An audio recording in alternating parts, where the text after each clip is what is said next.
नमस्कार दोस्तों, जय श्री राम। मैं पंडित विवेकानंद खंक्रियाल स्वागत करता हूं आपका कनक धारा एस्ट्रोलॉजी पर। दोस्तों, आज मैं आपको बता रहा हूं कि आपकी जो जन्म कुंडली, वर्ष कुंडली या ग्रह गोचर इत्यादि में कभी अगर चंद्रमा कुछ अशुभ फल आपको प्राप्त कर रहा है या चंद्रमा आपका नीच का है तो उसके क्या उपाय करने चाहिए। तो दोस्तों, सबसे पहले तो मैं जान लेना चाहिए कि हमेशा कर्क का चंद्रमा उच्च का होता है, वहीं वृश्चिक का चंद्रमा क्या होता है, नीच का होता है। और वृश्चिक का चंद्रमा हो अथवा 4, 6, 8 और 12 इन घरों में जब चंद्रमा रहता है तो वह क्या करता है, अशुभ फल प्राप्त करता है।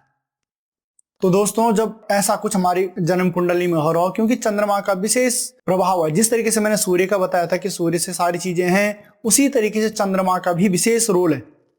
तो जब ऐसा कुछ हो रहा हो कि मतलब इस तरीके से चंद्रमा हमारी कुंडली में अशुभ फल में प्राप्त कर रहा हो या इन घरों में बैठा हुआ हो या नीच का चंद्रमा हो, तो हमें उसके लिए क्या करना चाहिए। तो दोस्तों, हमें इसके लिए चंद्रमा का पूजन इत्यादि या इसका जो जप इत्यादि हमें करवाना चाहिए, और वह जप संख्या है 11,000। 11,000 से 1.25 लाख तक हम चंद्रमा के जप करवा सकते हैं, और उसके बाद इसका दशांश हवन अवश्य करवाएं। तो दोस्तों, किन मंत्रों से हम इसका वो करें और कब इसे शुरू किया जाए।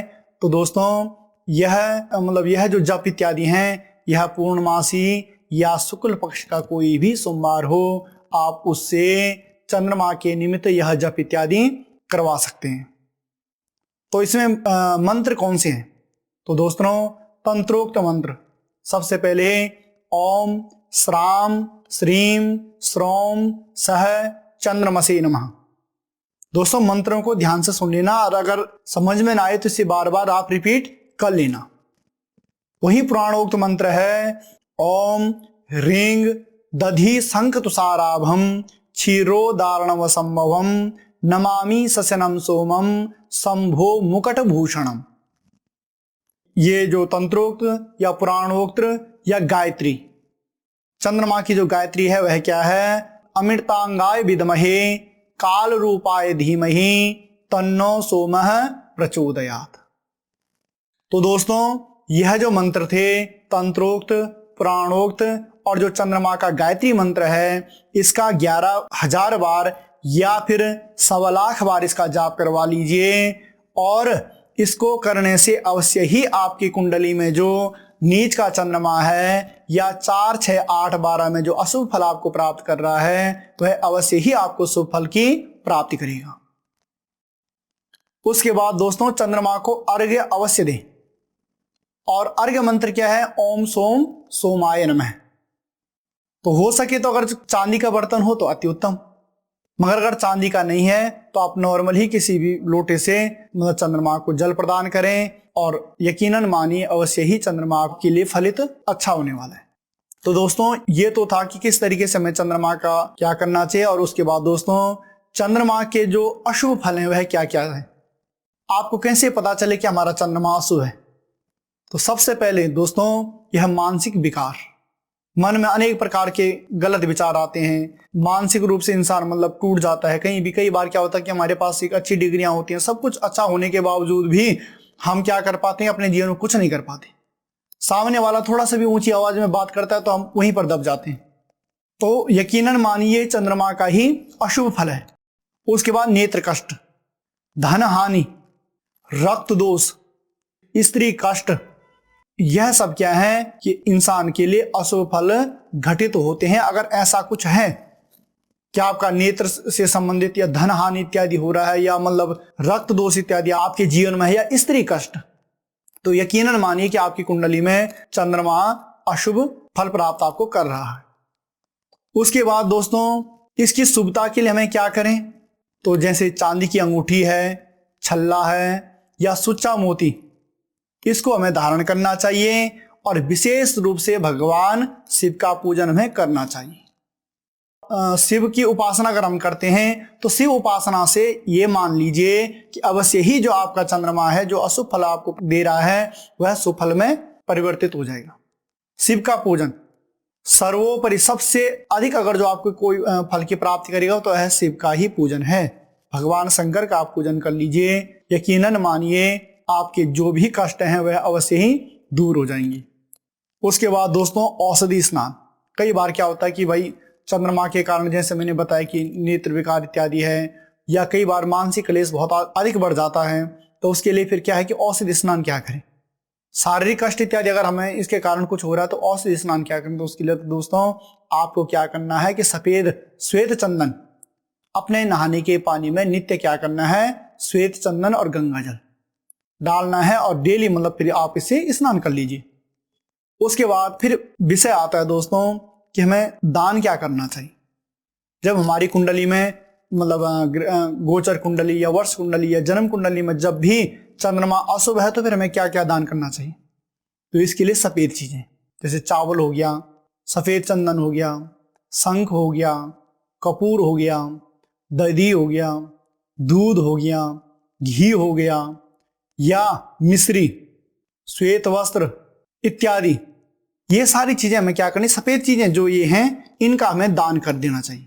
और इनके दान करने से यकीनन मानिए आपको यह अच्छा फल प्रदान करेगा।